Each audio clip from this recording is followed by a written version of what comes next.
Hendrik would be 10 years old in 10 months. All his life he had heard about the dikes. He knew that a big part of Holland, his homeland, lay below the level of the sea, and the only things that protected it from being flooded were the dunes and dikes. The dikes, which were made by humans, were the most important. From very long ago, Hollanders had put up great mounds of earth and sod to save their land from the tides. It was a cruel war between the rising of the sea and the strength of the dikes, and for many years the sea threatened to win. But the Hollanders loved their country and would not allow the sea to drive them out from there. They fought back the waters that roared in from the North Sea. They protected the soil with longer and larger dikes, using barriers of clay and stone as well as bricks. Hendrik's grandfather had been a dike builder. His father looked after dike repairs. His uncle was in charge of a polder, an area of reclaimed land surrounded by dikes. Hendrik admired the way the dike was constructed, its tall, grassy flanks, and the great stone blocks on the seaside, put there to break the violence of the onrushing waves. He would imagine himself standing on the wall, as if it were a rampart, and would give a victory call to the sea. He would make expeditions into the countryside, exploring the turns and twists of the walls, examining the ways in which they were built, trying to guess their age. One day, he roamed further than he had ever gone, much further than he had intended. The sky was darkening when he turned towards home.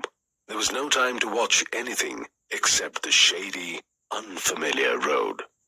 It was a still, chill, stormy evening.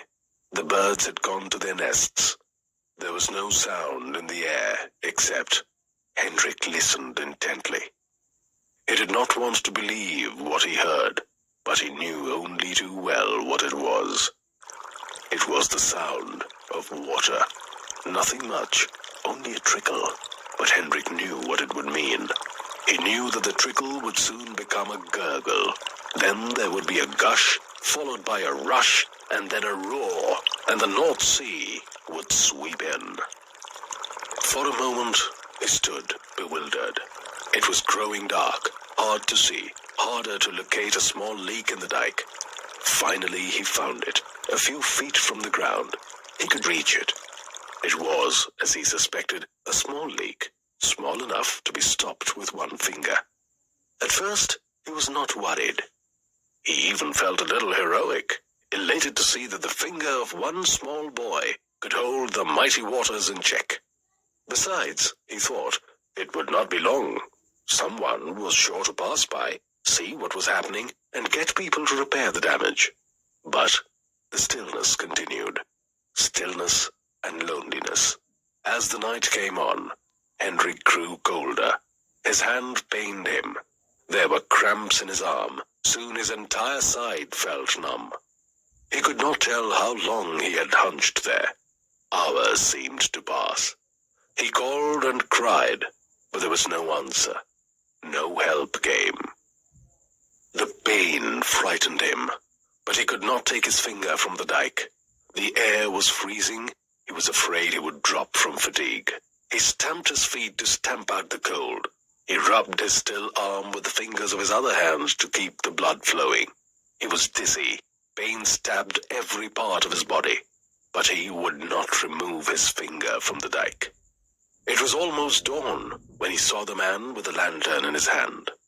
Hendrik almost fainted. It was a laborer returning after working all night. Hendrik's parents had been searching for him all night, but it was this laborer who found the boy. He immediately called for help. The leak was plugged soon. The dike was strengthened in weeks.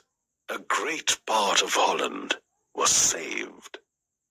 Years passed, and many things were forgotten, but the country is still grateful to the boy who kept his finger in the dike.